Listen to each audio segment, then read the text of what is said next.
Ladies and gentlemen, I hope that the world is singing your praises. I hope the sun is shining, the birds are singing. Hope the wind is at your back. I hope you got something to do, someone to love, and something to look forward to. For most of you, it's probably this show, and it's probably this guest, the one and only Jocelyn Brady. She's a writer, author, a keynote speaker, behavioral change consultant, story scientist, and CEO of Scribe, often referred to as the Bill Nye of neuroscience. We're going to get into all the content she's been creating, the unique way in which she sees the world, and how she can help you see it better. Jocelyn, thank you so much for being here today. How are you? What a pleasure. Thank you. You're hired. Introduce me everywhere. Doing pretty good. Nice. Well, it's such a fascinating time to be alive. And I think that the pace of change is changing so fast. And we're moving into this world that really belongs. I think the future belongs to the storytellers, the people with imagination. And I've seen so much of your content lately because I've been looking forward to talking to you. I think that you're an amazing storyteller. And I was curious if maybe you could give people a little bit of background on your story before we get into storytelling. Yeah. Well, I was born near an Arctic tundra. Yes, we are going back that far. Raised on an active volcano in Hawaii on the Big Island. And when I was 7, a volcano ate my house and rendered me and my dad, I was raised by my dad, homeless. So we went to a homeless shelter. And then kind of got on welfare, relied on the kindness of strangers. And my dad was a really incredibly talented storyteller. I mean, case in point, I'm pretty sure it was a shelter that we stayed at for women and children only, and he somehow talked his way in. Like, look at this little girl. And he was a really phenomenal storyteller in all kinds of mediums. He's a guitar player, a playwright, an author, a haiku poet. He grew up in Southern California, like once upon a time in Hollywood. Forrest Gump, that's his life. He played with the Beach Boys, literally ran into O.J. Simpson, met Charles Manson, always had these really great stories. And he would grow, as I was growing up, he would tell me a lot of these stories, and especially these like juicy stories, they could get to these really cliffhangers. And he'd be like, and that's when the police came. And I'd be like, but then what happened? And he's, I'll tell you when you're older. So that really shaped that, and being raised in a place that is so rich in nature, which gives you story unraveling in real life. And also the culture itself has it's such a rich storytelling culture. So it was just like I was swimming in it all the time. So I loved stories. That's kind of the background. And I got into writing. I published my first poem when I was 9 about my not dead grandmother, but I wrote about her as if she were dead at people at a funeral, because that's what I did as a child. I stuck with it. I eventually found my way into opening storytelling narrative consultancy. I was working on really big brands, got super bored, got really interested in people's brains, and like, I don't really care about your brand story. I care about these human beings who are tasked with making this stuff up and working well together, and hopefully feeling some kind of kindred spirit and joy and connection in this work that they do every day. So that's what I leaned more into over time. Yeah, it's beautiful. There's something so romantic about the relationship with language. And for me, when I hear your story, I can't help but think of my daughter and my relationship to her. And I'm hopeful that I can do the things for my daughter that your dad did for you. And it seems to me that he's given you or bestowed upon you this beautiful gift of language. And the world is kind of made of language. And I think that kind of moves into the world of behavior and brains. But what is your relationship to language? Like, your father was a poet. You were writing poems at 9. Like, that definitely gives you an insight into the way the world works and the way you see it. Yeah, I love language. I am also very envious of people who speak multiple Mm, languages. yep. Hey, Jeff. Uh, and just LinkedIn user. That is so not Yeah, fitting for Jeff. I know. Um, yeah, and I think we have this magical power to convey as best we can through these stencils of words what is going on in our locked skull, you know? This like dark this black hole that's in here can translate some experience and essence into these words that can then go into somebody else's, you know, trapped brain. Yeah. And that's like it's a miracle. And I think it's what a wonderful gift to that we have, and the more facility we have with our words and being able to express and understand, I mean, I think the better we create and get along. Yeah. It's interesting to think about the way in which all of our lives are shaped by language. I had a really interesting conversation a little bit ago with a gentleman, and we were talking about the way in which the written word, books, these ideas of like exact repeatability have shifted our focus. They've changed, the same way you concentrate on a word and then a letter in that word, it seems to echo the way in which society works as individuals. Like we've gotten away Mm. from the larger storytelling, how we're all players and we interact. And now we're like into this individual look at the symbolic meaning of the word. Let's dig down with applied linguistics. It's funny to think about, right? Yeah. Yeah, that is interesting. I hadn't really thought about it like that. And how, you know, it all needs to work together, and it Yeah. shape shift. What Easy a for you to fun word. say. Yeah. And I remember another reason I got really into language in the brain Right. particularly, and what really sparked my interest in brain science, neuroscience, cognitive neuroscience is my dad had a stroke when I was quite in my early 20s. And he temporarily, for a few months, lost his ability to speak. And I remember that day that my grandma called and she told me the news, and she's like, he can answer the phone, so you can call the hospital. And I did. I just remember like muting myself because I was, oh, don't hear how nervous I am. Oh my God, I'm never going to hear the end of the stories. Unacceptable. Mhm. Um, and I remember him picking up and just like this alien, like he was just like, hi, like, hi, Joss. And I just lost it. And I mean, he could make out some sounds, but it was really difficult for him. He couldn't articulate. It was exhausting. And that's when I was like, I want to learn everything about what happened in his brain from this stroke. How how does it work? What can be done? And that's how I learned about neuroplasticity, you know, the adult brain's Mm. ability to change, which even in the early 2000s wasn't regularly accepted, even in the scientific community. And like little by little, he would just look at letters and think of words and one letter at a time, look at objects and, you know, just like go uh, puh, cup, and just stick with it.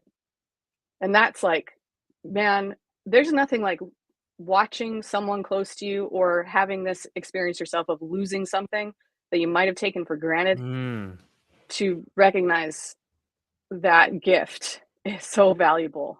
Uh, yeah, Wow. What an incredible experience. It seems on some level like a huge tragedy, but if I were to pan back a little bit, it seems like it's those tragedies in life that really blow on the embers of coals in our heart that create a fire. Like maybe because of that, you become who you were. Maybe because of that love for your father and the need to understand how to solve that problem, that you have helped probably thousands of other people solve problems about behavior. You're given this, you know, TED Talk slash comedy stand-up special. Like maybe that would have never happened had you not thought about it that way.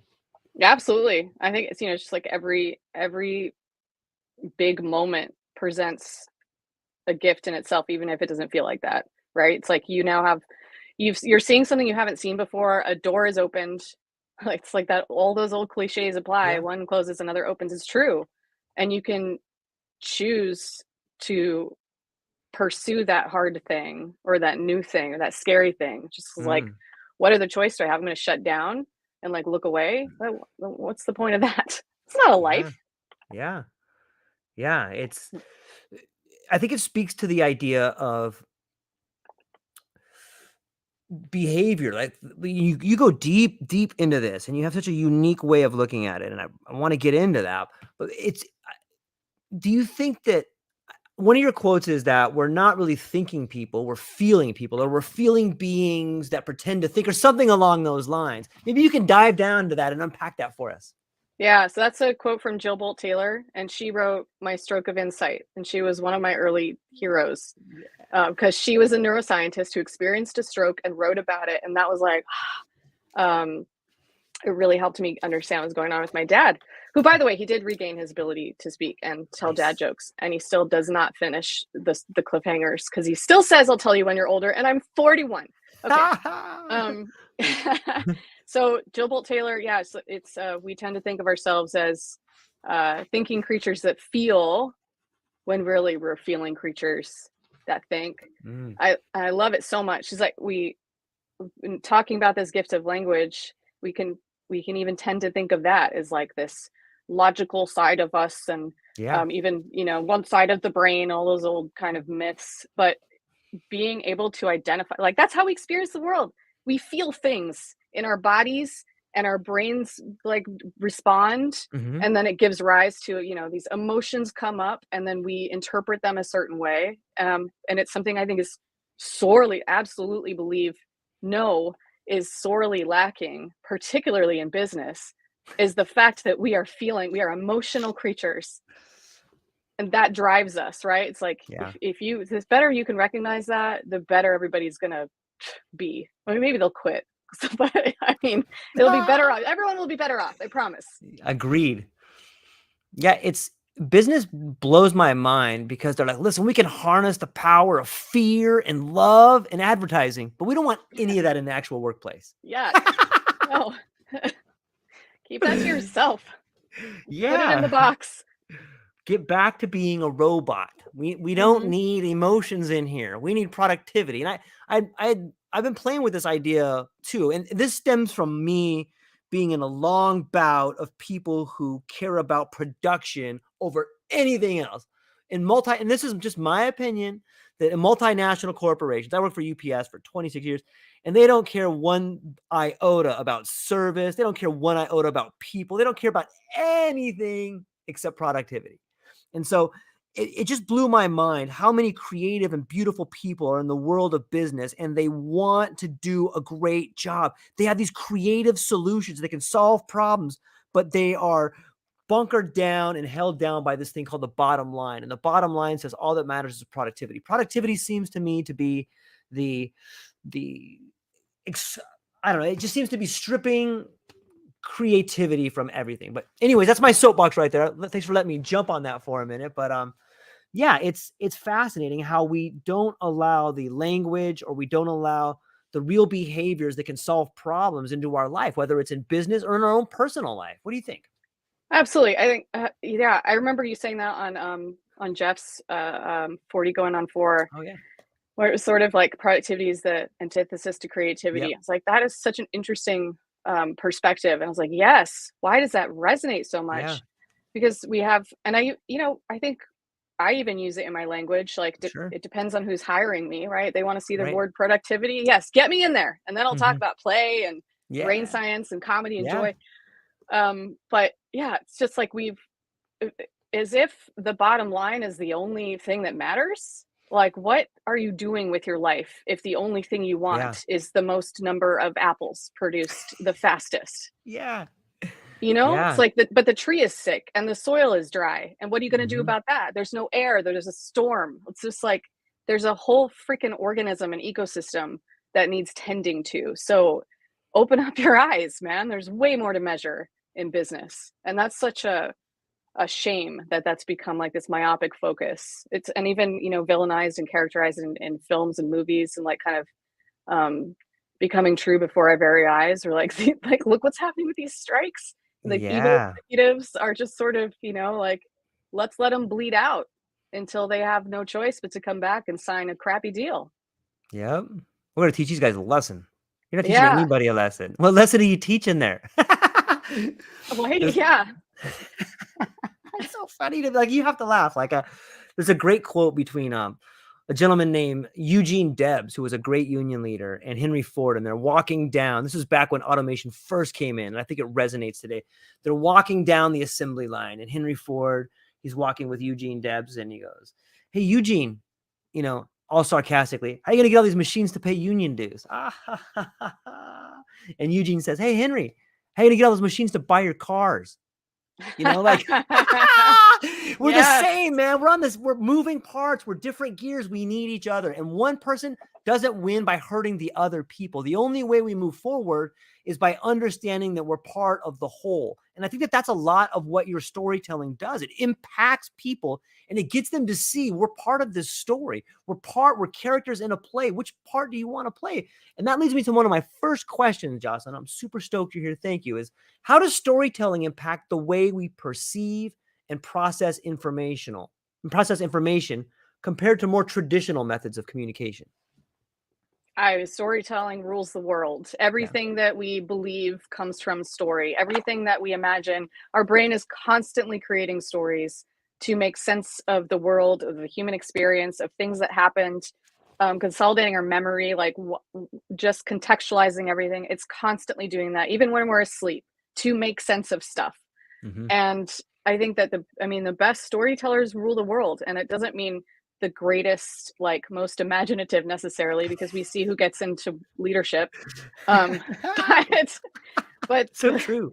But stories sway us. I mean, look at you go to a concert, we go to movies. The entertainment industry is huge. I saw this really beautiful quote. I don't know where it came from, but it was Ethan Hawke talking about the value of creativity. Mm-hmm. And he's like, people think of, you don't think of a poet or a poem as necessarily, I'm gonna just butcher this, but a poem necessarily having value until a father dies, or you lose a limb, or your heart is broken, and then you seek that meaning and connection, like it's a life force.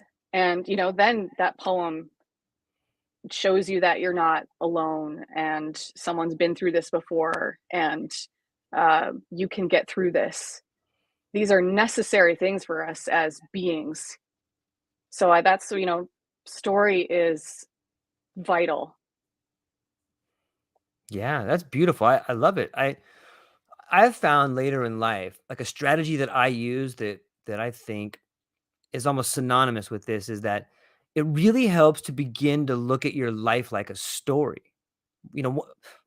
One thought experiment you can do is pretend that you're a character in a book, and now pretend you're constantly trying to get attention of the author to get a bigger part. What book do you want to be in? Like, what character do you want to be? If you think about that, you're in a book. Okay, what role are you playing? If you want a bigger role, then start moving through the pages and helping out other characters. Start identifying the other characters around you, and what is your connection to that character, and how can you play a bigger part in their life? Because playing a bigger part of the story in other people's lives means that your character grows bigger, and all of a sudden you become the main character of this novel. And maybe you're the hero, or maybe you're the anti-hero, whatever it is, I don't care, but play a bigger role in your story and watch the story unfold in front of you. Watch the author begin to write new parts for you to walk down, and new gardens and new people start coming into your life. And I love the idea of story, and I love the idea of people telling themselves a better story. What do you think about narratives and internal storytelling? Yeah. This is what I live for. Absolutely. God, I love that so much. It's an exercise to give people too. I love the way that you put it. Just thinking of yourself as a character in a story, especially if someone's struggling and they, like they have this, they're identifying with this identity that only does X, Y, and Z, and that's who they are. And it's not, these other things aren't possible for them. It's like, let's do a little distancing exercise. And that person's now a character. And they could choose these different roles. What if that character is Glinda the witch, or the good witch or the bad witch? What do they do? What do they say? What's it like for them? And Yeah, and that when what you said about characters, like go and see how you can support other characters. That's Yeah. like one of the greatest things we can do for our self, for our well-being, for our mental Yeah. health. Like go out and tell someone thank you. Um, Mhm. go offer some kindness because you will feel better, they will feel better. It has a ripple effect. Like this stuff is contagious. And yeah, the stories we tell ourselves, it's like that's what you can keep yourself stuck. Even becoming aware of it can be a process. Like what is this narrative that I've come up with that tells me I can never be a public speaker, or I could never Yeah. share work, or I could never X, Y, and Z, right? It's like that, Yep. it's just a story. You get to change it. You get to try on a new one and see what Mhm. is more helpful. Yeah. And there's so much dimensions to it too. If you see yourself as a character in a book, like you can look at it that way, or you can be like, maybe I'm more of like a on stage performance. You know what I mean by that? Because if it's a Mm, book, so it just changes the dimension. Because if you're looking at it a book, you could be like, okay, well, where am I at in my character arc? Okay, I'm in the hero's journey part right here. This is the first threshold guardian. Okay. And one idea I really love about stories is that it puts you in the third person point of view. And it's so helpful and so effective to see your life there. I'll give you an example. All of us know people in relationships where they're like, that's never going to work. I can see these two people. That guy's using this. She's doing that. It's done. It never even started, but they can't see it because they're right in it. And they are in their own story for whatever reason, but they can't see it. But you as a third person can see it. And it's obvious. You can do the same thing for yourself if you just change the narrator, if you just change the perspective. It's hard to do when you got tunnel vision and you get up and you go to work and you come home and you get up and you go to work. It's difficult when you got the blinders on. But if you could just tell yourself you're in a story, whether it's a stage, a movie, a book, it'll change your perspective and you can see it from over here now. And it changes everything, right? Isn't that a form of behavioral change? absolutely. Yeah. And that's like I think it's psychological distancing is that kind of Mm, practice of like, well how do I said. step outside this situation and imagine it a different way? And then it kind of unlocks a new way of thinking. Mm-hmm. Yeah. And I think it's absolutely, I really love that. Just step outside, be omniscient. You're God now. You're God Yeah. telling the story. Yes. Whatever being you want to be, let's call it that. Absolutely. And or an alien, actually, an Yeah. adorable baby alien who's like, what's going on with this? Tell it Yeah. from a cat's point of view. Yeah, is it just like you get that you get to choose that, and it doesn't feel that way. It feels like we get stuck because our brains are tricky, and they want us. It's like, how do we help you not die today? Well, we'll just do exactly what we've always done. All the same kinds of thoughts and patterns and habits and stories, which are Mm-hmm. habitual, will come up to keep you safe and not dead. So if you're feeling that like, uh-oh, Jocelyn wants to go play basketball today. I don't know. I don't do that. Let's just do that. And then, see, and then my brain's like, no, Jocelyn doesn't play. Jocelyn is not a basketball player. Jocelyn does not play basketball. Jocelyn will look like a fool playing whatever. Blah, blah, blah, blah, blah, blah. And then you get to decide, like, nope, today Jocelyn played basketball and she had a great time. Whatever happened, learned something. Yeah, I think it's like one of the most important tools, and I don't know, like an easy thing to try on, and it can be more difficult to apply and integrate, but just try it. Just try on a new story. Yeah. What, like, let's say you go into you have a client or you go into a business setting and they start talking about patterns and behaviors and things they want to change. Like what would be one of the first steps that you would do to help them achieve changing patterns and behaviors? Mm. So it's helpful to think about the what is the change that you want to see? What's the end Mhm. result, right? It's like Right. just like what is the thing? Let's say you want to be a a basketball player, and and you believe that you're not, and you're doing nothing about it, right? So here's the end state basketball playing version of self. Great. And then get it, like, turn it into, this is what I like to do, is make it a headline, right? Turn it into a I like it. story. Turn it into a song title, a track, a TV or a t-shirt slogan, something that feels fun for you. Mm-hmm. And that's like your North Star. And now it's like, that's the top of Everest. Okay. You're not going to get there tonight, probably, unless you fly a jet or something, which you can do. But if we think about like, what are the steps to get there? Right. And this is just kind of like behavior 101, just like think of the big thing and then go, now what is the absolute tiniest, like ridiculously small thing that you can do? This is part of BJ Fogg's work that I love so much. He wrote his Tiny Habits Academy guy, and it's like like what can you do in 2 minutes or less? So if you want to be a basketball player, and I'm not saying you're going to be in the NBA or whatever, a person who plays basketball, what's the very first thing that can take 2 minutes? I will bounce a basketball. I will put on basketball shoes. I will, I don't know why I said, my brain said smell. I will smell basketball shoes. Fine. Yes, that's the thing. That's part of it.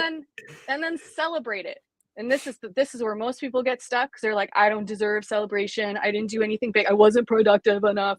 And that is bollocks. You want to make that change, you have to own it. And you have to convince your brain that it's a great idea, because it will actively resist the thing that you're trying to change or that you're afraid of, right? So it's like, I smelled shoes and that was my tiny step. Yes, I did it. Hell yeah, I'm making steps. That's where you start. It's beautiful. Smell the shoes.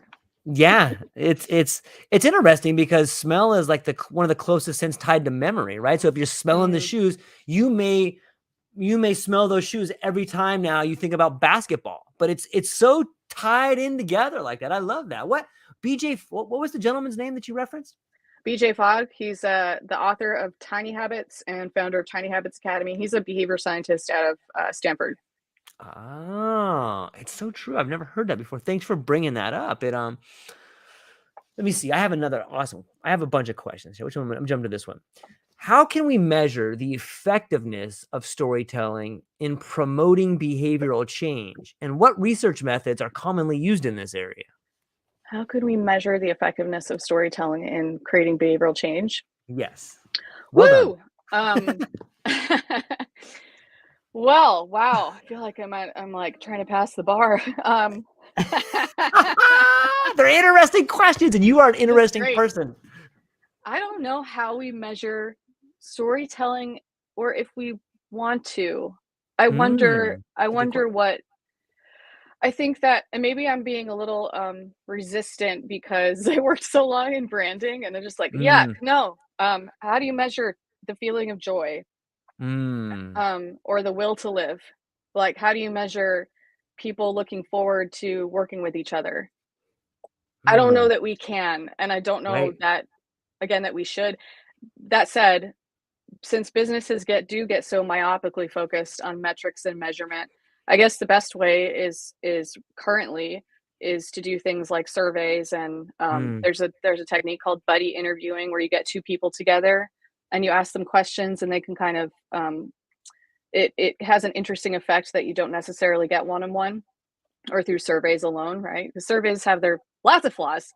But I don't know how else we could, other than sort of these self measures, or if you're looking at, just like the kind of obvious, hey, you told yourself a story about becoming a basketball player, and now you either are or you are not a basketball player. So did it work? Even then, though, maybe they decided that wasn't the thing. They started exploring it, and they're like, you know what? Actually, I'm glad I tried this, but this doesn't sit right, and my goals have shifted, and now I want to be a cat whisperer. And so then, you just follow that. You follow that new thread. Is that to say that the story didn't work? How do you measure a change of mind into something that's more aligned, or something you're more curious about? So I don't know how we measure that effectively, or if something like that exists. I do know that there are, some experiments and things done on changing narrative patterns and shifting thought, and there's really great stuff in that's been done on improv with this man named Charles Lim, and a lot of other people, but he's the one I know that first comes to mind first. And he did these experiments looking at what's happening in people's brains when they're creating improv music, rap. He's currently Right. looking at improv performers, like stage comedy improv. Yeah. And that is a form of telling a story that shifts behavior and shifts thinking and gets people, can calm nervous system, drop stress levels, and shift your thinking possibly for the rest of your life. So there's that. Yeah. I love it. That's a beautiful answer. And I wholeheartedly agree that, you know,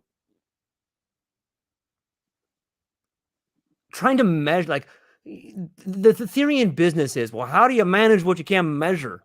Well, the problem is you can't measure subjectivity, and you can't, we don't have the tools to measure non-Euclidean space. And so we just throw away everything that doesn't fit into our cool little box. We don't have a real measuring tool for that. So let's just throw it out. Like, no, dummy, that's important stuff. We can't throw that out. Well, we can't measure it, so it's over here. Okay.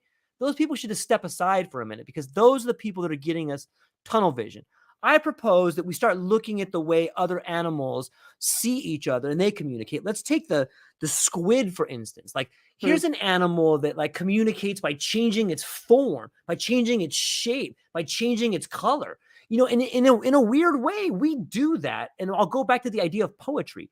If you sit down with someone you love, like before, like in the intimate phase of a relationship, and you sit down to a candlelight dinner and you're reading poetry and the both of you are really attracted to each other, just the act of reading like an erotic poem or just a beautiful poem, you're going to see someone's face get flushed. You're going to see the goosebumps come up the same way as squid, or they change their shape. So too do we change our shape and our texture if we're really willing to tell the right stories. And that's how you know you're communicating, whether it's improv and the crowd is clapping and they're yelling, or maybe it's a eulogy and someone is, you can see, you can measure the performance by the tears in the eyes of the loved ones. And it's more than a performance. It is a coming together, an interaction that we have with each other, and the language is the bridge. The story is the platform which we all play on. And I really think that the work you're doing, like some of the shorts you're doing are awesome. Some of the stand-up / talking that you're doing, I think that you are showing people how to be that bridge. And I want you to teach more people how to do it. All right. Let's Yeah. do it. Yeah. That's like thinking of how an octopus. Yeah. Yes. Thank you. Changes, or squid, octopus. Either Yes. one. Yeah. I don't know. One of them does.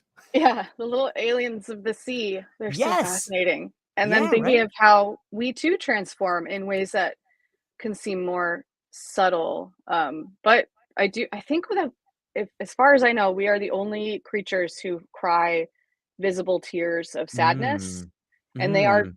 made of a different chemical substance than tears that clear our eyes, for example. Like if you Mhm. get something in their Yeah. eye or it's windy. Yeah, which is like that. One theory around that is we cry these visible tears that they stick to our face. The sadness tears stick to our face longer. So next time Mm. you cry tears of sadness, see if you can notice the difference between that and your eye tearing up to get something out of it. And that's like a signal to our fellow beings that I need help. Mm.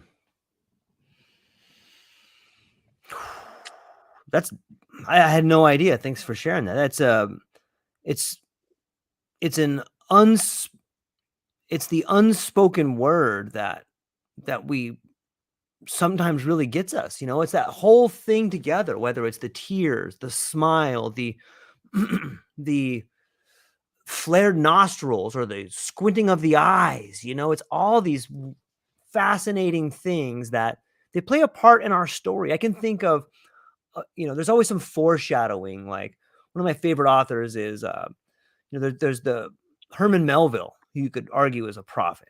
I would like to do that Mm. sometimes. But, the book Moby Dick, where there's so much foreshadowing in there, where they talk about Starbuck and all these people, and they describe their faces. And in doing so, they're describing the scene around them. And I think that that's a part of storytelling too, is, right, setting the scene, setting the environment. And there's a lot of intention in there. Yeah. Yeah. And we gain so much just from Yeah. that picture, right? Like Yeah. so much that is impossible to put all the words to. But Yeah. as a form of language in of itself, it's like, what are you seeing in this scene? What are you Yeah. feeling? What does it smell like? Where are the shoes? Well done. I love it. So here's one that we see play out on mass media, and it's this idea of the way storytelling is employed to address social or environment issues. Do you think that there's a certain sort of responsibility for storytelling, and what does that look like? Yeah, I think that that's such a oof. The people who know that stories change minds Yeah. and that have the power because they own the networks or they're in front of they hog the microphone, absolutely have a responsibility. Do they Yeah. take it? Do they use it well? Not in my opinion, mostly. Agreed. Um, and I think that it's like that whole thing when people get too much absolute power corrupting absolutely is people get so blind because I don't know why exactly other than we seem to deny that we are this social species Hmm. and we need each other. And then when we get more and more to like billionaire status, it's such a mind fuck. It's like what? Yeah. This doesn't Yeah. make any sense. Not a person having that much doesn't make any sense. And I think the brain just goes berserker. Like, I am power, I need more. It's like that what is that cartoon?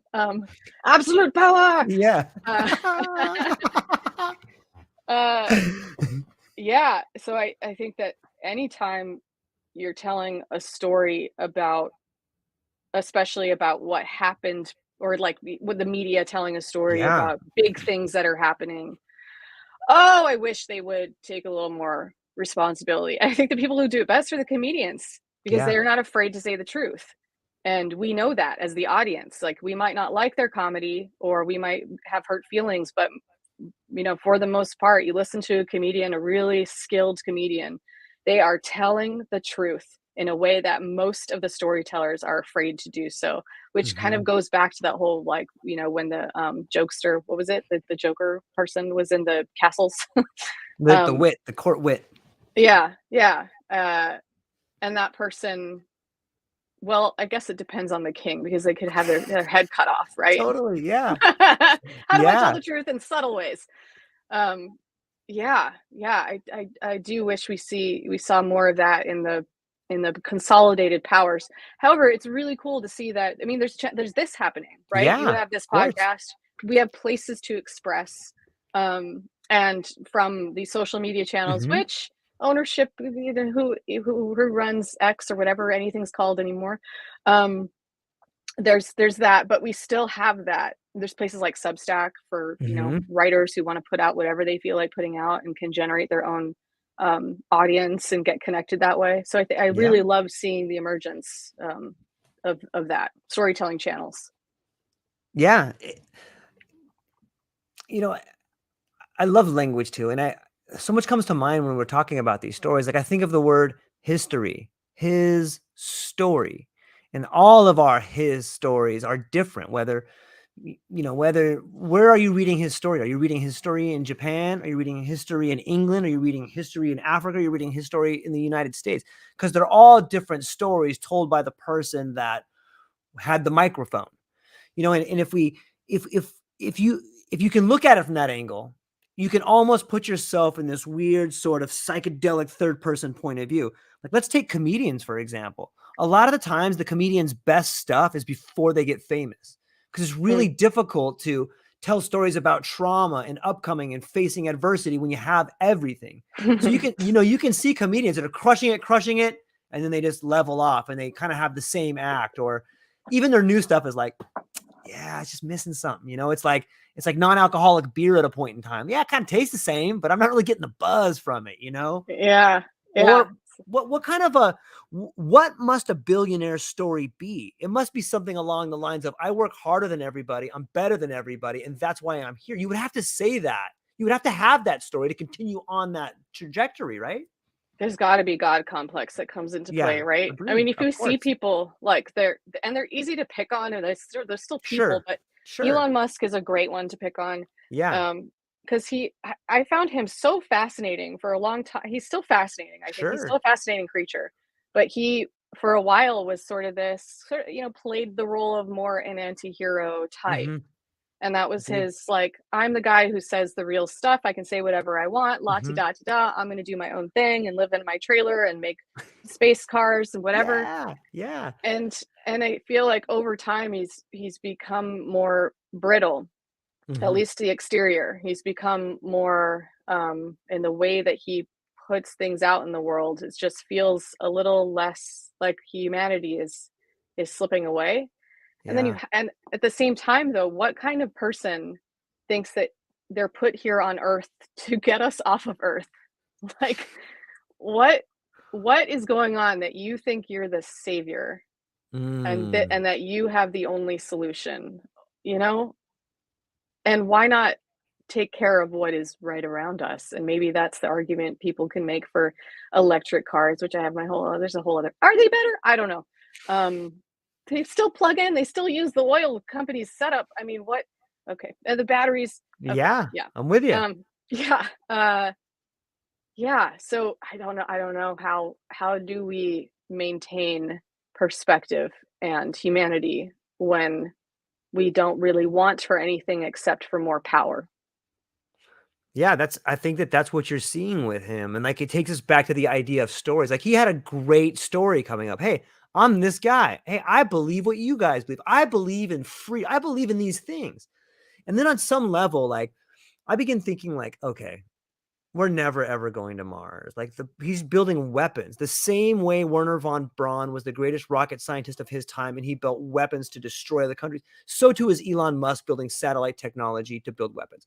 Mars is a Mm. cover story. The moon, like that. I think space travel. I think it like this. I'll just throw this out here. Since I'm going out on stories, I don't think you come into this world. You come out of it. You're part of this planet. Like you grow. The Earth grows people like an apple tree grows apples.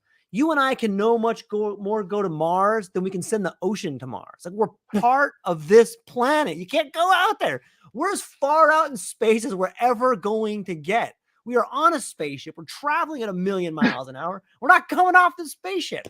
So that being said, that's how I begun to see the story about Elon Musk. And then, it's weird to see that, like, on some level, you know, he has to be surrounded by people. He probably doesn't have any friends. He probably has only people around him that want stuff from him.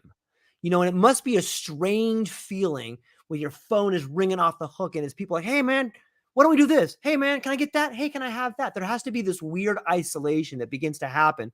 And that's probably why he sleeps under his desk, not because he wants to be productive, because he's trying to get away from all these people that like want stuff from him. And Yeah.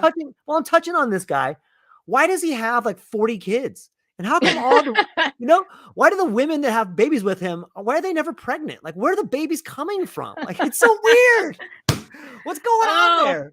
well, those are good. Those are great. Oh, yeah, I never thought about that. I remember hearing that he had all these kids, and I was like, "What?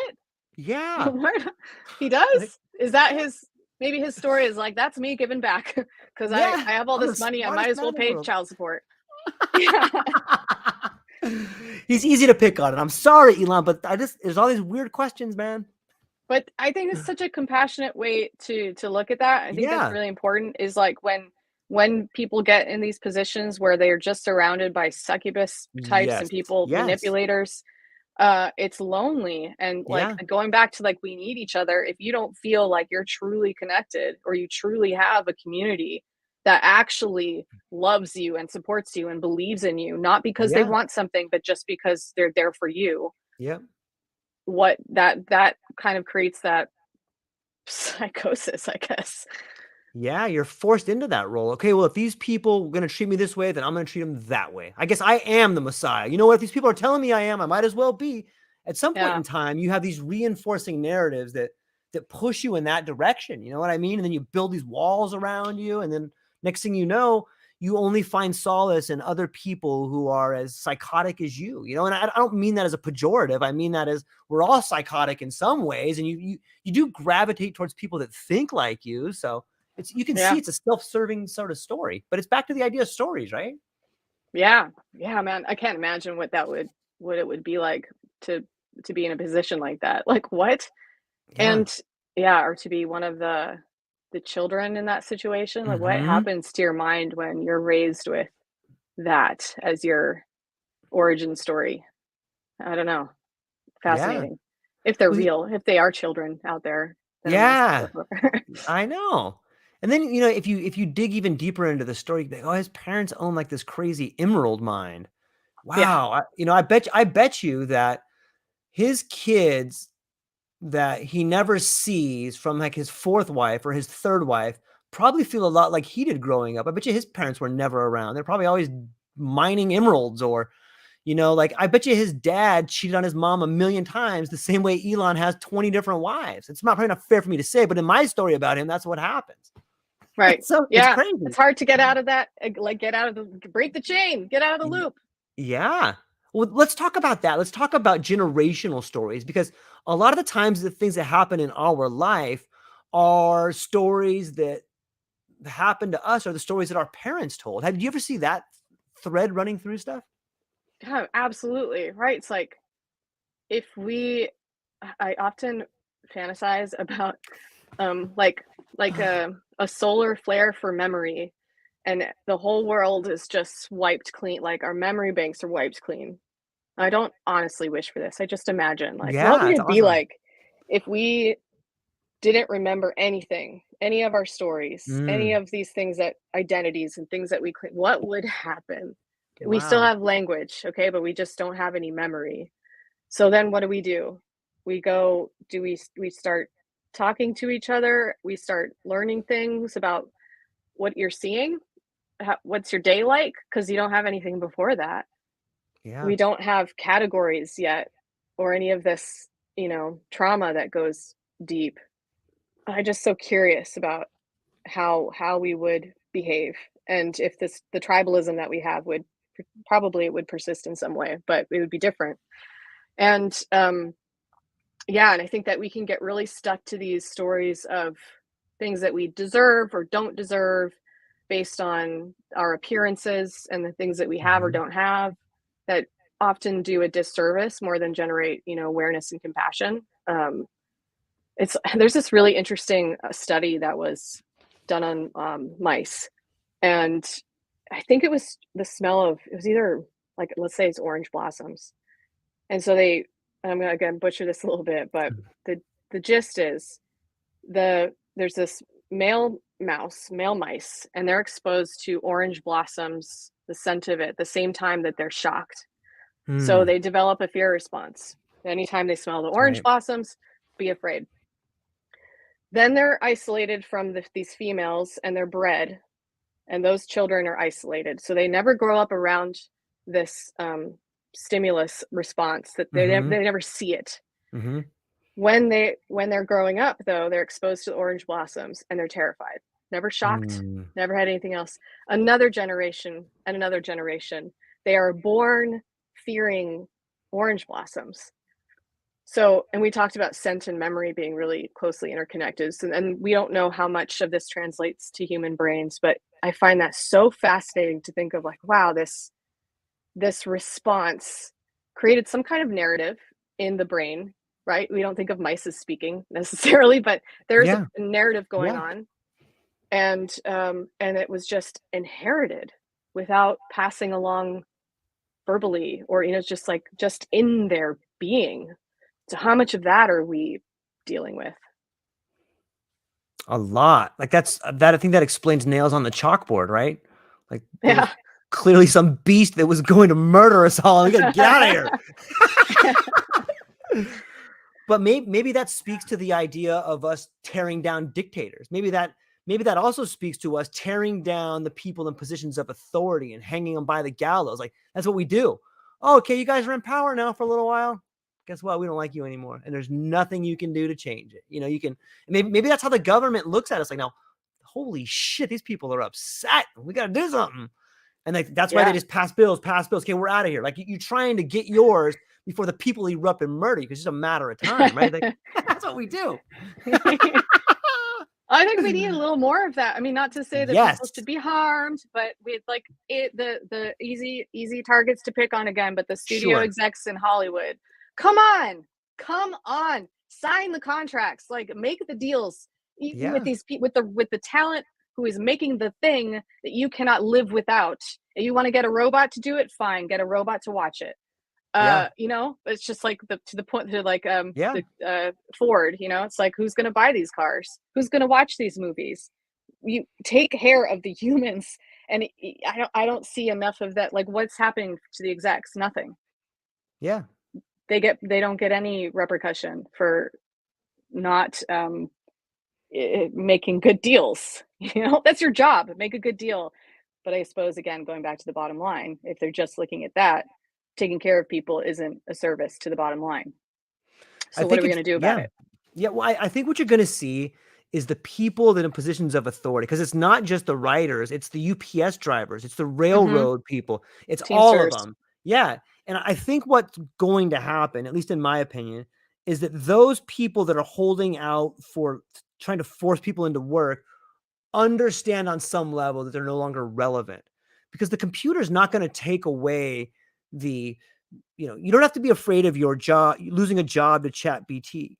You have to be afraid of losing your job to someone who knows how to use chat GPT. And it's going to eradicate the world of contracts. It should. That's what it can do. It should. Imagine if we used AI and chat GPT to actually get equal justice under the law. Like, what if we could Mm, all have an awesome judge? What if we could all have an awesome attorney? Like, those are the jobs, I think. What if we could all have a contract where it was fair instead of it being skewed to the person who has the most money? Like, and that's what the execs are doing. They're like, listen, you got to sign this unfair contract that's dog shit for you guys. And they're like, nah, I'm not going to do it.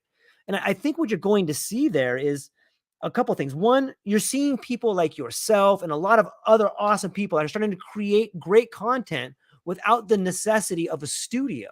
You still need the mm, writers. You don't really need the studio because it's all right here. You can have a microphone, a computer. Those guys are dinosaurs.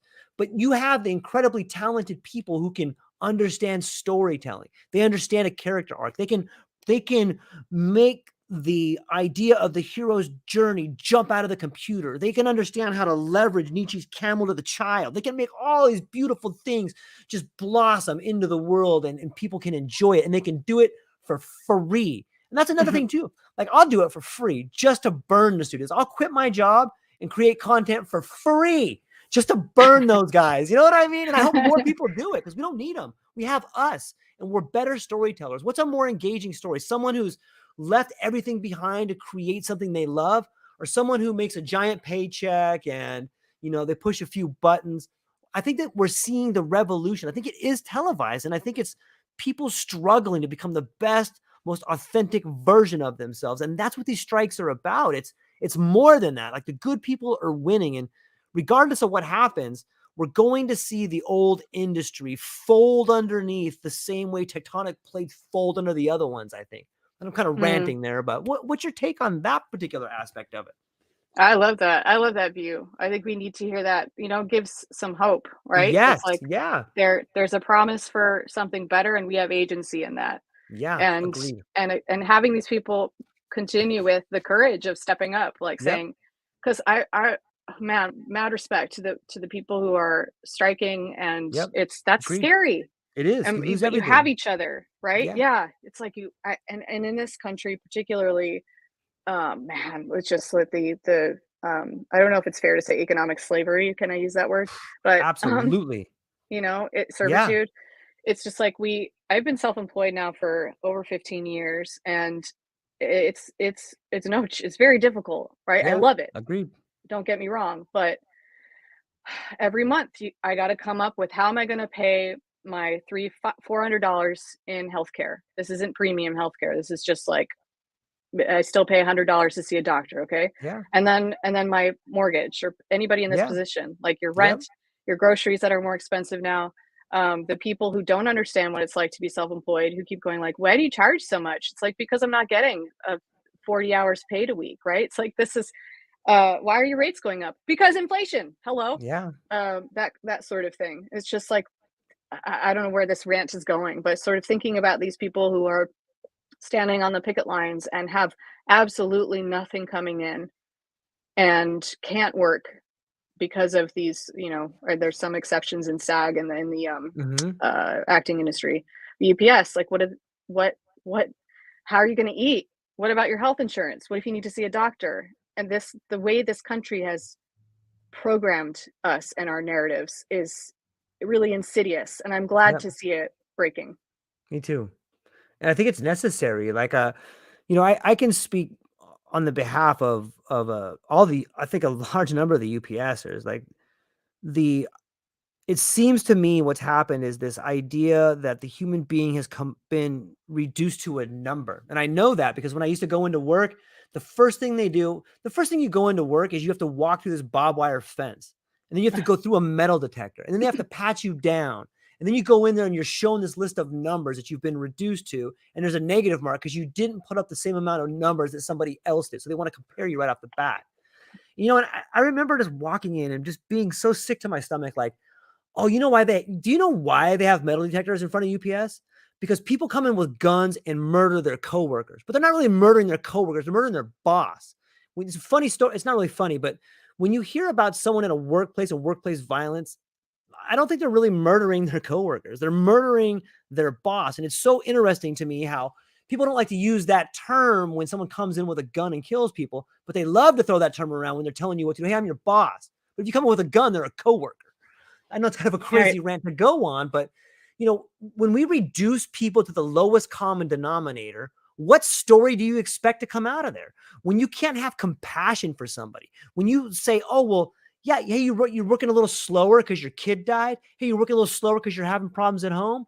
Well, that's one thing. But if you're working slower because 0172 isn't working right, you can get rid of 017, but it's hard to get rid of George who's lost his kid. It's hard to get rid of these people with real problems, but it's much easier if they're just a number. And that's why I'm happy to see the entire world going on strike. And it's not just in the US. I think it started in the world where we had the Middle East uprising, they called it, or it was the Europe or the Middle East Spring. And then you saw Mm. the yellow vests in France, and then you saw Greece erupt. And there's some interesting takes that came out of Varoufakis, who was the Greek finance minister, and he kind of laid bare the world that is finance and how they have a stranglehold over the rest of the world. But it's happening around the world, and the people in positions of authority, whether government is the shadow cast upon people by business, or they're working together, or whatever ism you want to say it is, that system has broken and it's never going to get fixed. And I don't care how much weight they put on the people, whether they're UPS drivers, train track drivers, writers, it doesn't matter. You can't put enough pressure on people to push them back in their cages because that's not going to happen. People are erupting all over, and it's such a positive thing. I know people are scared. Trust me, I know what it's like to walk away from a guaranteed paycheck. And I know how much it hurts and how scary it is, but that goes away. And what's born in its place is this sense of community. What's born in this place is this fundamental understanding of how much you gave up. You know how much you give up by going to work for 14 hours a day, leaving your wife and your kids and not sitting down and having an awesome dinner table discussion about integrity? You give up everything for a handful of fucking dimes, and it's bullshit. There's way more life out there, and it's a way richer, more beautiful life if you're willing to take responsibility for it. And in some ways, I think the world is saying, like, look, rise up, like stand up and take your place. Stand up to authority. These fuckers don't know anything. We're way better and we're way stronger. And when we stand together, let's do what the Luddites couldn't do. Let's go out there and destroy all their fucking machines. Let's destroy the machine that enslaves us. Now that is my rant for the day. I love it. I love standing up to it. It speaks volumes. And beyond that, I think it's one thing to say it, but it's another thing to do it. And for people out there that feel the same way I feel, take that next step and walk it, live it. Take one step every day. Do the tiny tips that you talked about, like whether it's smelling basketball shoes, maybe it's walking into your boss's office for the first time and being like, okay, next time I'm going to say something. But maybe it's just walking past his door this time, or maybe it's actually saying something. Maybe it's standing up for someone across the way that's getting yelled at. Maybe you just walk over there and stand next to him and say, I don't think this is right. But us coming together and standing up for what we believe in is the very first steps in creating a society that Oh we no. want to be part of. So that's what I got. Did I lose you right there? I was I love ranting it. like I a got I madman. got a little frozen there. I got a frozen. I But it love comes back it. to story. Yes. Yeah, Yes. right? And exactly. And what is the role that you want to play in it? Which it's Yes. like going back to all these people rising up. Thank you. You Yeah. are the They're heroes. heroes. All of them. It is. It's a beautiful story. And okay, let's take it back to the beginning of what we were saying. Where are we in this story? Well, we have been being downtrodden for so long. And all it took was one or two people to start standing up, and now we followed them. It's the same way that water flows down a path. And all of a sudden, there's a little blockage, so the water starts flowing around it, and the rest of the water follows. We have seen people. I have had mentors. I have seen people that I love stand up for what they believe in. And that's what gave me the courage to do it. When you tell your story about, like, hey, it's really hard for me to try to get enough money to buy a sandwich when you were starting out. Like, it was really hard to do that, but you did it. And in doing so, you told a story that allowed other people to follow what you do. And you can still see it's like success piles upon success, piles upon success. And the more of us that take the opportunity to become authentic, the more we break away from the chains that bind us. And I think that that's a big part about behavior. If I take it back full circle here, what you're really training people to do is stand up and change their behavior. And maybe we could talk a little bit more about how the small effects that we change in our behavior can fundamentally shift society. What do you think? Yeah. Think of just one interaction, like going to the coffee shop and the person in front of you, let's say they're in a really bad mood and they back up and they step on you and they just say, "Pff." And let's say you didn't wake up in the greatest mood or you didn't feel amazing. And then you're just like, Mm-hmm. what the fuck? And then you get in a fight or you don't, but you pass that energy on, Yeah. right? Yeah. There's another study that says just 3 minutes of negative news in the morning has a profound effect on you. 6 to 8 hours later, you have a Mm, much more likely, something like 30% higher chance of continuing to feel negative. That's energy that you're taking back yeah. to your loved ones, to your friends, into the office, everywhere. It spreads, right? So yeah, that tiny thing, that tiny moment, those tiny choices where you can go, hey, it's all good. I'll buy you coffee. Yeah.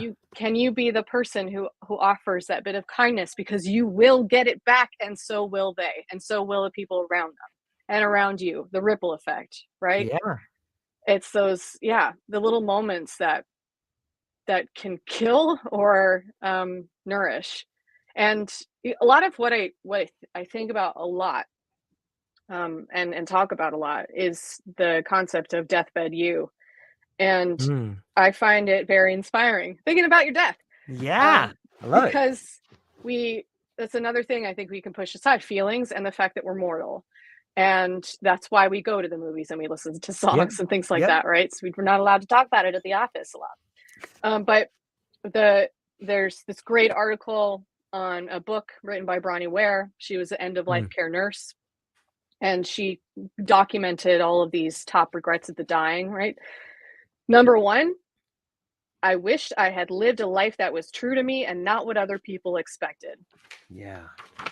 The number one thing people regret when they're dying is that they didn't live a life that was true to them, and they tried to fit into somebody else's box, and they lived by a bunch of shoulds and have tos and musts, instead of I want to and I can and I will, and I'm going to face the fears that I have, and be courage and stand up for things that I believe in, and be willing to fail and to learn and to have fun. That was another top regret. I wish I had let myself laugh and be silly, to play, to spend more time with my friends.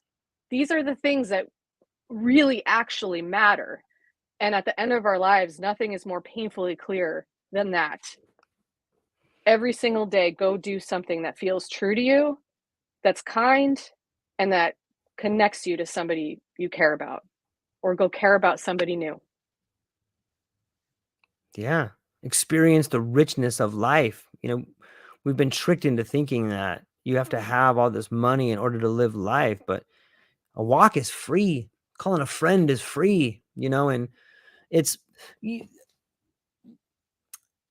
I love the idea of the energy transfer and the energy exchange. Sometimes it's difficult though. Like if you do wake up in a bad mood and you haven't had your coffee yet, what do you have any tips or tricks or hacks that you can do to shift your focus in that moment? Because sometimes if you just have a little a shift, then you can change that energy. What do you do in that moment when you find yourself like ready to snap, but then you're like, okay, I'm gonna fix it. Like how do you make that quick change in yourself? Well, there's lots of different types. Sometimes, like this morning, I wrote down 3 things I was grateful for. I don't do that every morning. I don't know if it loses its power. I think it's like, it's dosing, finding the right dosing for you Mm, is gonna be different for everybody. So there's some mornings I do that, and that really so the very first thing I focus on is like, what do I just like the way that the light is shining through the window and yeah. the snuggle of my kitty, and, Yeah. that I have legs, and I'm gonna walk, Yep. and that's what I did, and that's another thing, walking, like you said, getting out in nature, seeing that Andrew Huberman is always talking, neuroscientist who has Huberman Lab, he's always talking about getting outside and getting morning light, rain or shine, every single day. And even just a few minutes of that really boosts your mood for the rest of the day. It's like Hmm. necessary. Think of all this time we Yeah. spend inside now. It's wild. Um, or do something like a silly movement. Like if you're taking yourself seriously. Oh, this is something I Yeah. love to do. When Okay. I'm taking myself really seriously, I have one of my favorite costumes is a penguin suit. So I will dress up as a penguin and just totter around or go like say something to my boyfriend, just like bip, bip, bip, and run away. And that like it makes me laugh. It makes him laugh. Yeah. It reminds me that, there's no reason to take myself seriously. It usually doesn't end well for Yeah. anybody, right? Yeah. Yeah, do something that just makes you laugh. That's beautiful. I love it. I have this awesome picture of people having an awesome relationship, finding ways to make each other happy. Like that's enough. I I've found that like a healthy dose of psychedelics seems to be a way to keep myself happy too. It's changing a state in a way. And it's so easy to not be grateful. It's easy to wake up and think about all the things you got to do and all the things you don't have, but it's a pattern. In the same way you can wake up and write down things you're grateful for, so too can you think about things you're grateful for. So too can you force yourself to laugh. And especially like that's where this idea of dark humor comes from. Sometimes things are so bad, all you can do is laugh. And that's enough to pull you out of that thing like, oh, Jesus Christ. Like, is this really happening to me? Yeah, I guess I'm yeah. lucky. I guess I'm lucky, or just whatever it is, you can pull yourself out of it. And another hack that I use sometimes when I find myself on the edge, or sometimes you're in your car and people piss you off or something like that. But one thing that has really helped me is this idea that everything you notice in somebody, you only notice it because you do it. So if someone's really pissing you off, the fact is they're probably pissing you off because they remind you of a part about you that you don't like. And that for me is like, this, Yeah. damn it. You go from wanting to punch them to wanting to hug them because you're like, this person just showed me how dumb I am. This person just showed me what an asshole I am. And I should probably thank them for that because I just need to work on that. And then as soon as I go down that rabbit hole, then I just go, holy cow, this is profound. This is the world talking to me. This is the world saying, George, listen to me. I'm going to make you the best person possible. Today, I'm going to show you what a weak chump you are because you're going to see this person that you think is weak, but I'm telling you, you're weak. Or you know what, George, today I'm going to show you how the world is about to unfold for you because you're out in your garden and I know you're staring at that vine. You can see the bud on that vine about to blossom into a flower. And you know what, George? That's you. You can rush around and do all the things you want, but it's not going to open up until, August 9th at 12:45. That's when it happens. So just try to enjoy the time until then. But the world is constantly talking to you. If you're willing to tell yourself that story, if you're willing to look at it that way, then you can co-create with the world around you. And instead of seeing it as a task, instead of seeing it as a job or something you have to fight or create, like it's something that you unfold into. And it just takes away so much pressure that way. Yeah, yeah, I love that. And it's like, and to that blossom, it's still going to need the sunlight and the wind and the soil and the water and time. Yeah. So tend, lovingly. And I Yeah. also, when you know, the reflections that people, the gifts that people have that don't always feel like gifts. It's like, Yeah.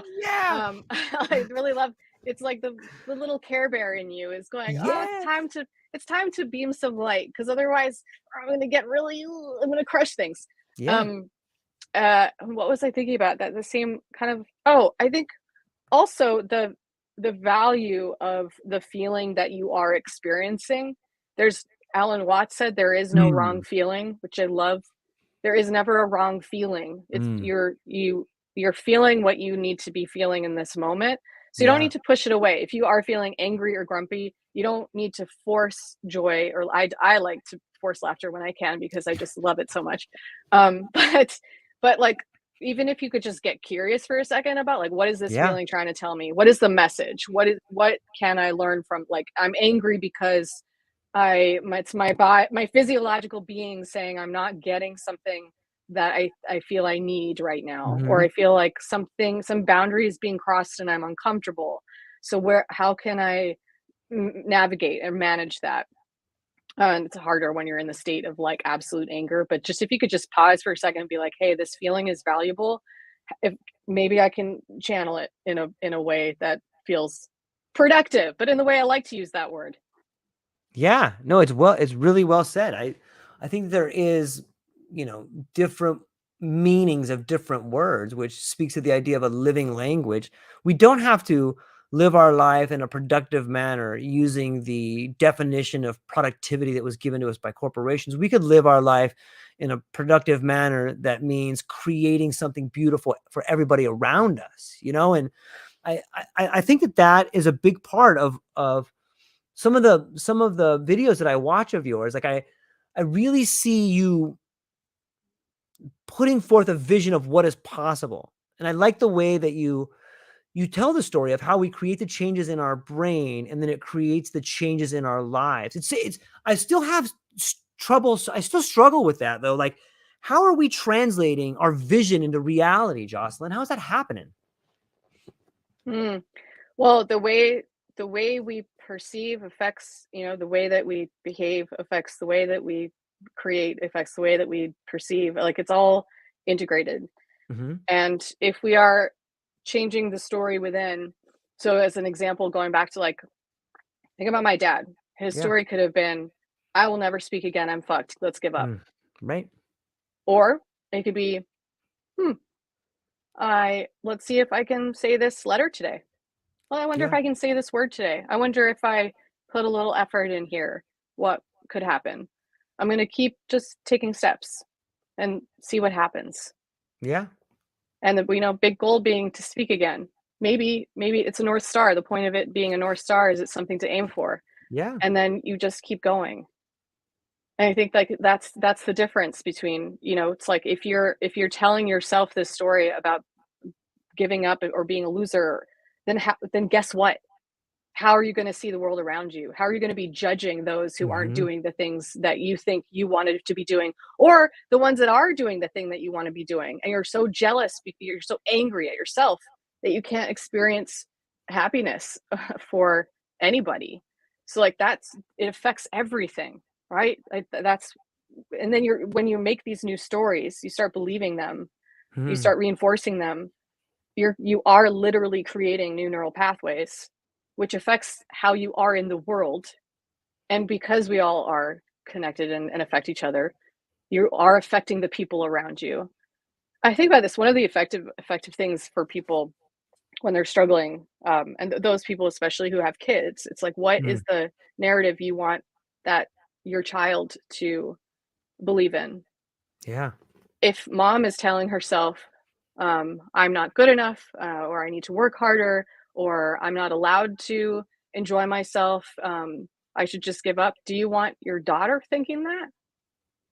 And that is usually an eye opener, sort of like, oh, right. Because children are wisdom at its peak. And usually it takes us the rest of our lives to get back to that. Mm-hmm. When that kid is soaking up everything in ways that we get older and we lose some capacity usually, right? So they don't have Yeah. all of the faculties that we have yet. So they're absorbing it all and integrating it in ways that we can't all understand. So it's like everything you tell yourself and the beliefs and the behaviors is affecting something. So it's like, how do you want it to affect yourself and the world around you?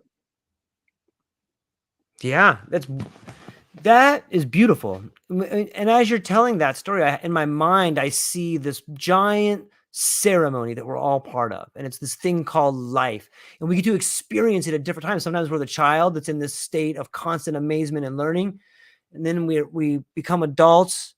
You know, there's a great song by Perry Farrell. It's called "We'll Make Great Pets." And in that song, he talks about children are innocent, adults are fucked up, and elderly are like children. But it's so like it blows my mind to think about the ceremony of life that we're all in, and we go through these different phases. The same way the moon goes from full to waxing gibbous to all these different quarter moon and all these different things. So too do we go through different phases of our life, and if we're aware that, like, for right now, as an adult, as a man who's almost 50, I can look at my dad and see, holy shit, I'm a lot like this guy in a lot of ways. And then I see my daughter and I'm like, oh man, I can see the transformation happening. And if I really want to affect it, then I got to have a serious look at what my dad failed to not accomplish, but what he failed to work on. And I think it speaks back to the ideas people have when they're staring down death's door, the unrealized dreams. So if you're an adult and you're fortunate enough to have your parents alive, I think it would behoove you to have an honest conversation about what they feel they failed in their life, because it probably has echoed or transferred to you.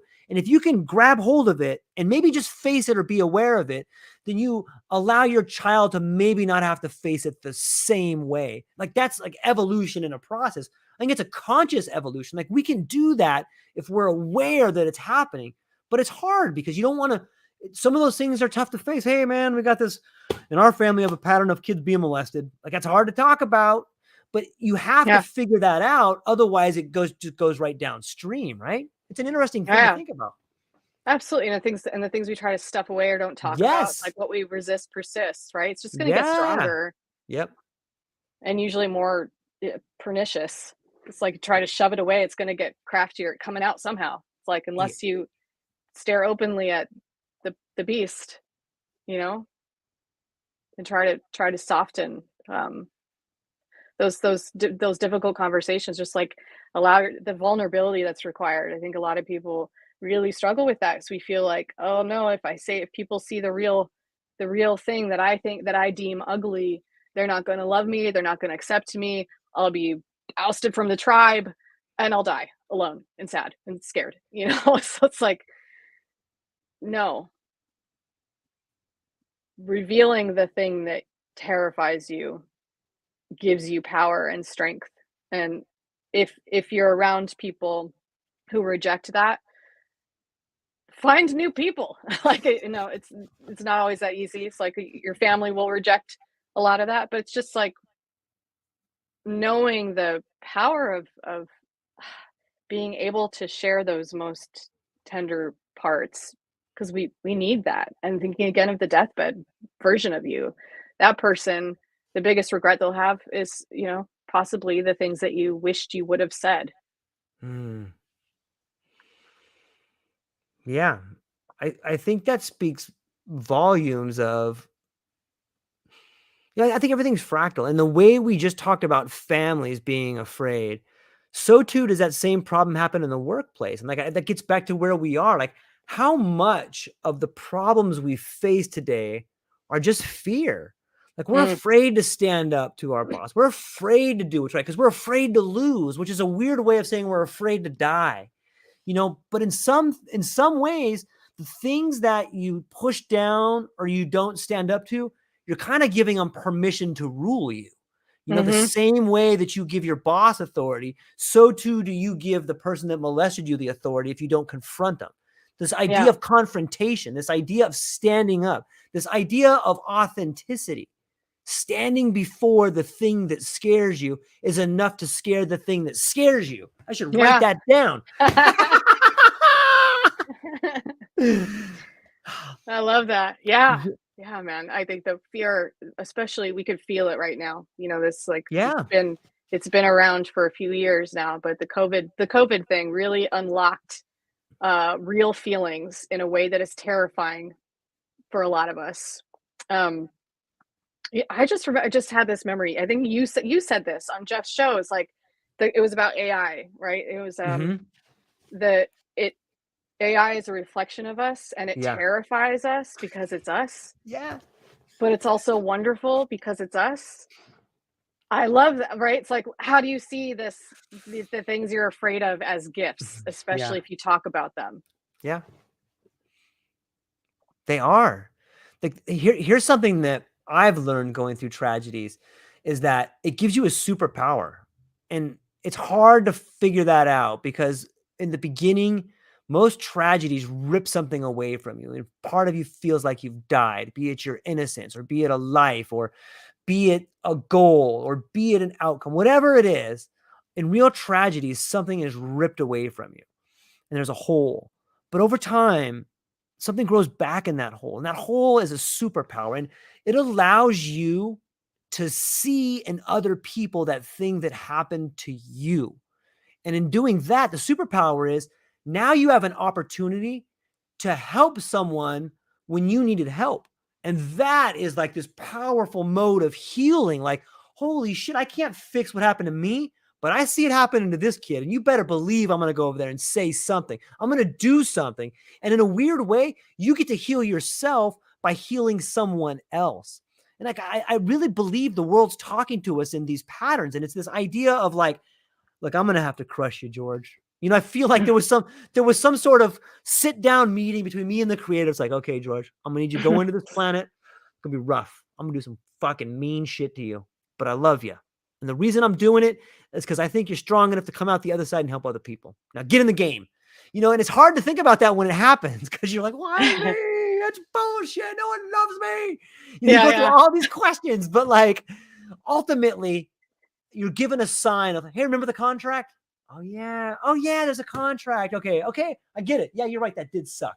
Now I'm gonna go help people though. And if you can do it, maybe that's what happened, Jocelyn, with you seeing your dad. Like maybe you had this contract. You're like, okay, now you're gonna go out and it's not gonna be easy, but I want you just to shun your gifts in the world of industry. Yeah, you can make millions of dollars doing branding and getting into K Street. You could probably make millions, but I'd rather you fight to get a sandwich to help people. Like that's such a better way to live your life. That makes you such a more beautiful person. It makes you someone that I want to be around. It makes other people attracted to you when you can provide a contagious way to look at life. And I think that's what you're doing to people. And I hope other people are inspired by that because I'm inspired by it. Oh, thank you. Yeah, I Yeah. think it's there's this. Have you seen True Detective season one? No, I haven't. I'll write it down. What's it about? Tell me about it. I don't want to give anything away, Okay. Okay. but it does have Matthew McConaughey and Woody Harrelson, and they're brilliant. Yeah. And without giving too much away, there's a line I love, Okay. and it's an exchange actually, and the exchange goes, Oof, that's a great word. they're looking up at the sky, right, looking at the Mhm. stars, the night sky, and it's something like, look at all the like darkness out there. And here's this story about, it used to just be all darkness and then there were stars, and like, look at it now, there's more and more stars, so if you ask me, the light's winning. It's like the way they put it is it's much more eloquent than that, but I just love that notion of it used to just be darkness, and now look at it, it might look still like a lot of vast space in between, but the light's winning. I think that's one of those things that can give us hope. It's like, yeah, there's going to be a lot of dark terrain, and we just got to keep going, looking for the light. Yeah, and every one of us is like a star, and every one of us that turns on presents inspiration for everybody else because there may not be anything more inspiring than the night sky to look up, Mm, and instead of looking down at your phone, maybe you're looking up at what is possible and you're beginning to see or create your own story of constellations in your life. Like there's something there, right? When you look to the heavens to be inspired. And I love that. I'm gonna have to check that out. You know, yeah. it also reminds me of this idea of metaphors. Like, how powerful are metaphors in our life and the stories we tell? What's your take on that? Yeah, I mean, they give us that's like the kind of the point of when we don't really have all the words to express Yeah, everything that we're feeling. So metaphor is like a tiny story. yeah, Sometimes like I'm going to convey this meaning through imagery. This is what I love about haiku, which my dad is a yeah, master at. He's been doing it since longer than I've been here in the world. And it's that's like capturing this moment in as much precision as possible, this juxtaposition in the natural world that gives you this feeling of indescribable wonder and connection and complicated mix of feelings, yeah. sometimes like wonder and loss at the same time. And I think that's what the power of metaphor and short form narrative and story and poetry. It's so beautiful. Shout out to your dad for what's your dad's name? If you don't mind me asking. Brett Brady. Brett Brady. Shout out to Brett Brady for bringing into this world a beautiful idea of language and symbols, and Jocelyn and everything she's doing. Like, your dad sounds like an amazing person. I'm stoked he's alive and creating poems and making the world better. It's not odd to me that he's in Hawaii because it's so beautiful here. It's not odd to me that you spend time here because it's so beautiful here. But let's stay on this vibe for a minute about language and imagery. It seems that like poetic metaphors or poetry in general is a great way for me to transfer an image in my mind through the use of words and put that image in your mind. It might be the closest thing to telepathy. Yeah, I man, I think what they need to do with painting and Oh yeah. cinema can Mm-hmm. do that in a way, but poetry is like this little, I don't know, package of magic, especially when That's so done right. perfect. And actually, can I read to you? Please, I would love it. This was shared with me today. So somebody in the acting community in Portland died this week, much too young. Mm. And this poem was shared in tribute.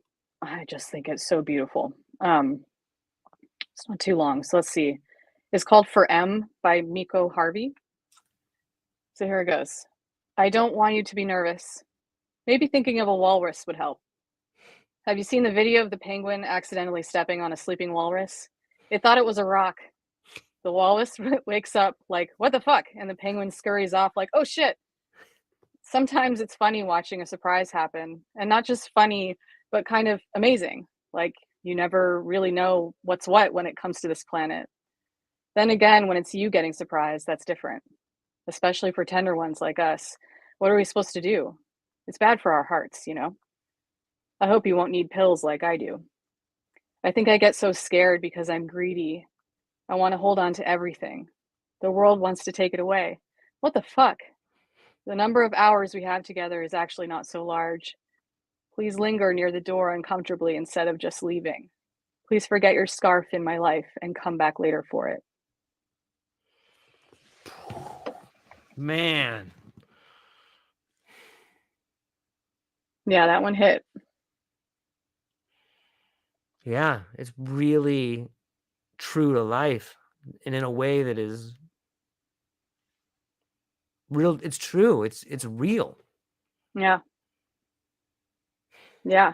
That's the power of poetry, especially when we are going through these really heavy moments that we don't know how to describe. And losing people is one of the hardest, losing things, people and animals and beings that we love is indescribably difficult. And this gives us some language we can hold on to.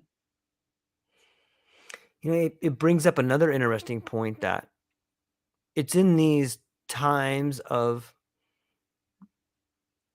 fighting, it's in these times of difficulty, it's in these times of loss that we really find the inspiration to create. Maybe it's a memory of someone we lost, or maybe it's facing the fear or something like that. But maybe the only way you can get a Jocelyn Brady is by having a life that is made difficult. Maybe the only reason you're able to have the deep thoughts you have, or the inspiration that you can do for people, or to come up with as much content as you do, or find ways to, pay your mortgage, is because you're forced to. Maybe that's something that's working on us. What's your take on that? I mean, adversity does give rise to, perseverance. Right? And because what's the other option? Why, like your house burns down, a volcano eats it. What are you going to do? You're going to give up, starve to death? Like what do you know? It's Mhm. because we have this will to live. And so it's like you fight. Um, you keep going. You look for the opportunities. You refuse to give up, and you refuse to let the obstacles keep you down. Get knocked around some, sure, learn some things, fall down, figure things out, find your balance, lose it again, find it again. I mean, one of my favorite analogies to use here is surfing, which I grew up Mm, doing. And I started surfing because I could no longer run. So I was a sprinter. And when I was 14, I got really injured. All my joints were like, nope, we don't like the hard things, the hard pavements and things. It's like, okay, what's soft? I'm going to get in the water. I'm going to start yeah. surfing. And man, nothing teaches you about just patience and perseverance and perspective and paying attention. Um, just keeping heightened awareness, and you're just looking for the right wave for you. And you work, you paddle, you go for it, you put in the effort, and the first several times it won't work out the way you'd like or you Yeah. imagine. You're not going to stand up and be a Kelly Slater or whoever. You're going to tumble, and you're going to fall, maybe hit something. It's terrifying when you're doing the washing machine underwater. Yeah. And I remember the first time I got super scared. I couldn't find which way was up, and I was fighting Yeah. so hard. And that's also this important lesson of, there are times you need to let go and let your body relax, because it will find the right way. You can't fight, you can't win in your fight against nature. You have to allow Mm, some things to be, and then go, okay, where now is the opening? Ah, mhm. I'm settled, and now I can find it, and there's some air. Yeah, that's beautiful. It's so true. I love that, what you said about trying to fight nature. In some ways, whether you're talking about nature as being pulled under in a riptide, or falling down after rock climbing, or trying to fight what's going on in your life. Like, we live in nature, and we have our human nature. And if you just take time to see what's happening in nature, a lot of the times that'll show you what's happening in your own body. And this idea of not fighting it, I know that there is, like, you can create diamonds out of pressure. I get it. And I understand fighting for a goal, or fighting to get to the top of the mountain, but there's a difference, I think, in fighting your nature. There's that, Hmm. there's a great, what's the one with, like, the frog and the scorpion, right? Where Yeah, they yeah. down by the water, and the The scorpion's f like, "Hey man, give me a lift across the river." And the frog's like, "Are you kidding me? You're gonna sting me, man. You're a scorpion." He's like, "No, no, I really gotta get across." The frog's like, "All right." So they get halfway across, and of course the scorpion stings him, and the frog's like, "What the fuck?" He's like, "It's in my nature, man." Like, that was such a good one, because it's in all of our natures. Like, we all do things like that. And when it happens, maybe you can laugh about it. Maybe you can remember the frog and the scorpion, and just be like, "Oh yeah, it's in my nature. Of course I was gonna do that." Like, but you can work on it from there. Yeah. Yeah, I mean, maybe not that frog. It might have another chance. Yeah, right. Maybe you don't get a chance, but what are you gonna do? Yeah, and that's funny, coming, like, the dual nature, the, myriad ways you can use words, right? 'Cause I'm even doing the Yeah, same thing. I was like, I fight and I don't give up, and then it's like, but I don't fight. Like, I don't you don't fight against nature, but then you do fight against things that, that can hold you down. Um, yeah, yeah, and giving, fight for things you believe in, but not against things you'll never be able to change, like the way a tree grows, or like the way the ocean tumbles. I don't know. It's interesting to think about. I love that how many meanings even yeah. one word can convey. Okay, well, that mean, like, how many ways, how many directions can your life go? How many, Yeah. it's like that creativity thing people do. Okay, I'm going to give you an object and I want you to tell me as many things you think it is. It's a hat. It's a baseball. It's, however many things creative ideas you can come up with, however many different meanings of a word you can come up with, that transfers into how many directions your life can go.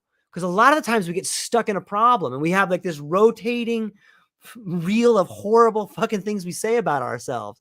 So why not use that creativity experiment of like, okay, what else? Okay, I shouldn't fight. Wait a minute. I shouldn't fight what? I'm fighting this. No, I'm fighting that.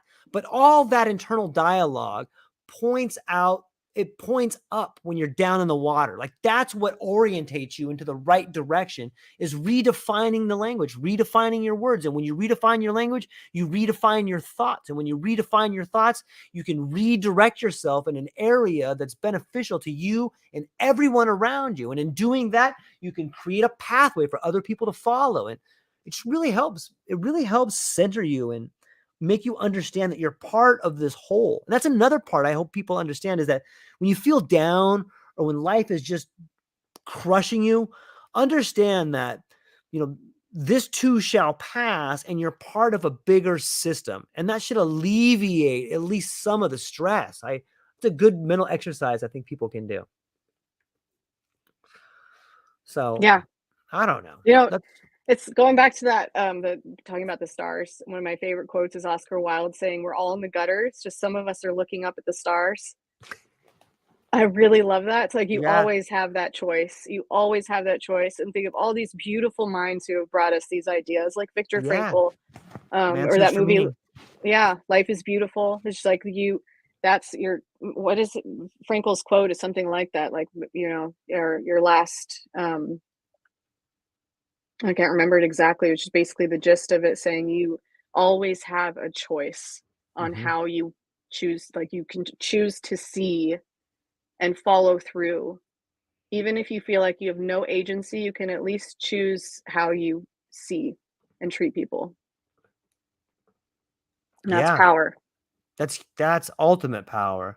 And that's power no one can ever take from you, and he proved it by going through a concentration camp and trying to figure out, like, why are some people dying and why are some people living, and this will to live and this ability that you have agency. You can't control in life. You can't control what happens to you, but you and you alone get to control the meaning of the event. And there's real power in that. I love, like, I keep this book of like words to inspire by me all the time. And like, as soon as I start feeling like this is just not working, this is dumb, as soon as I start thinking down that road, I just open that book and I'm like, I just replace that pattern of negativity with like, dreams do come true and they can exceed your wildest imagination. When you just take out this one and put in that one, like, it fundamentally changes the way you see the world. And so I don't know. It's such a fascinating time. I'm really stoked to talk to you. You've referenced a few great books in this conversation so far, and I'm curious if maybe you could list off a couple other books that people listening to our conversation may be interested in. Let's see. Yeah, Man's Search for Meaning. They recommend required reading. What else? I loved. I wonder if you can even see. There's some. Let's see. The first ones, well, usually the first that comes to mind, what do I have over there? Ooh, The War of Art. That one's great. Have you read that one, The War of Art? I haven't read it. I'm going to write it down right now. It is amazing. Stephen Pressfield, he's talking about resistance, especially in the creative act, and how we choose to go forward. The obstacle is the way. Love. Yeah. Ryan Holiday. Also, what is it called? The Brain That Changes Itself. Norman Deutsch is a really fascinating look at how early neuroscience and beyond, not even early neuroscience, like going back, I think he goes back to the 40s and 50s in some of these stories, but just basically the brain's amazing capacity to rewire and change itself. So even when people are blind, this guy invents a way for them to see using electric nodes on the back that are plugged into a television, and then they're perceiving sight through the cells on their back. Whoa. And he's kind of like, wow, the brain, eyes don't see, the brain sees. It's just these are the organs used for that, but you can adapt in other ways. So that's a super fun and cool book to me. Yeah. Oh, anything by Roald Dahl. Going back to kid books or his essays. Or was it, who else am I thinking of that had these really beautiful essays? Joan Didion, one of my favorite essay writers. Yeah, those are the ones coming top of mind today. That's awesome. That's a lot of them, and I'm hopeful people listening to this can either write them down or go back and listen to it, because it's fascinating to me. I love the way your brain works, and I think that that's one reason you're so successful, is that you help people see things in a different way, and it's really cool to get to hear how you became that way and the influences on you that help you to continue to change the way you see the world. And I really think the people out there, including myself, are inspired by it and they look up to it. So I'm thankful that, first off, we got to meet, and thankful that you're doing what you're doing. And I look forward to see everything that you continue to do. And that being said, where can people find you? What do you have coming up and what are you excited about? JocelynBrady.com is my website. My old one, I hope, is rerouting properly, but JocelynBrady.com. Jostle them, THEM, on Instagram, Jocelyn Brady YouTube, Jocelyn Brady LinkedIn, and Substack. So those are all the places. Look up at the sky, and there we are. What am I looking forward to? What am I excited about? I'm launching a course with a friend and colleague of mine. She's a therapist, and so we're bringing together our respective strengths, and we also really both share a dark sense of humor, and we love laughing, and we want to give people these skills and tools that we really love most on, like being a person in the world, especially when there's a lot of fear and uncertainty and robots and corporations not being nice. It's called Human Skills for a Robot World. So I'm excited about that. And looking forward to also continuing to have this beautiful summer, these walks in the morning that are just blue sky and perfect weather. I love it. What, for someone that might be interested in learning about human skills in a robot world, like maybe you could break down a little bit about what people could expect to learn there.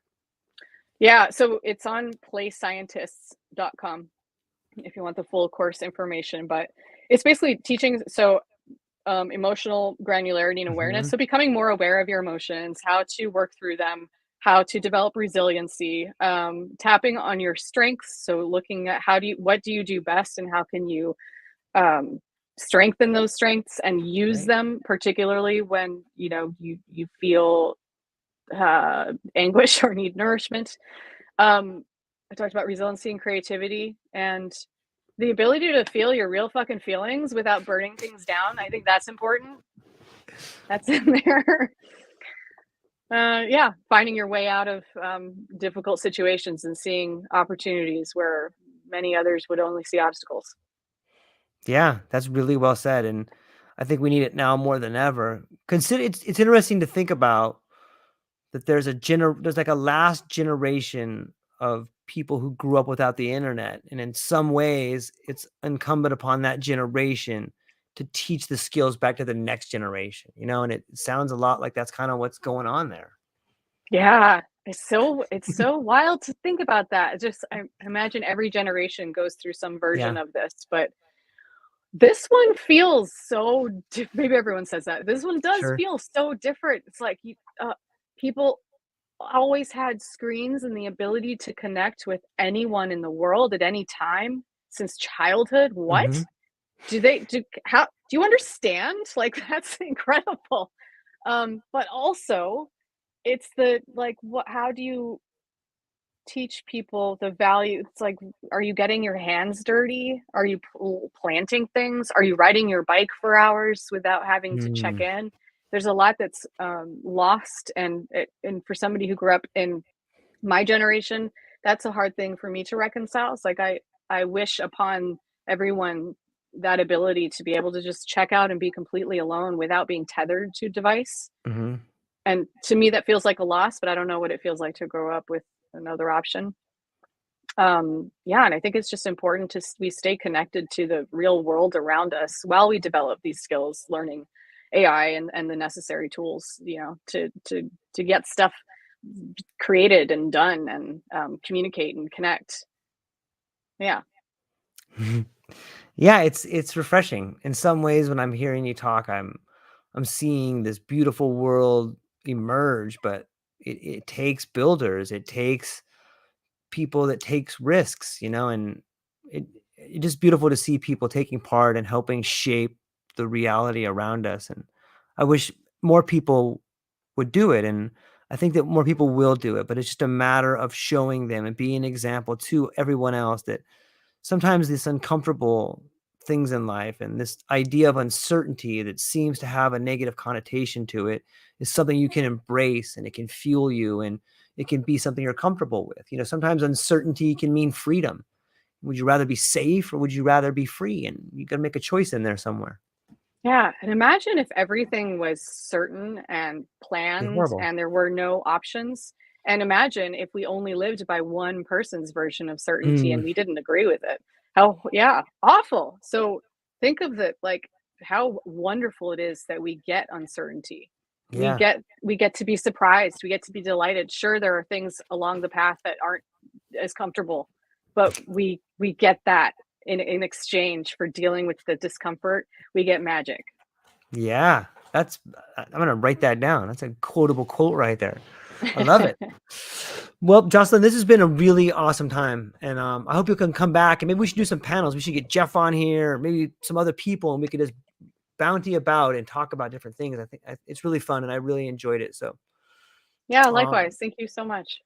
fantastic. Well, hang on for 1 second. I'm going to talk to you briefly afterwards, but I'm going to tell all our friends goodbye, and that's all we got for today, ladies and gentlemen. Thank you so much for your time. Go into the show notes, check out Jocelyn. She's got a bunch of cool stuff coming up, and check out her YouTube channel. You'll be blown away by what you learn and the manner in which you learn it. So that's what we got for today. Aloha.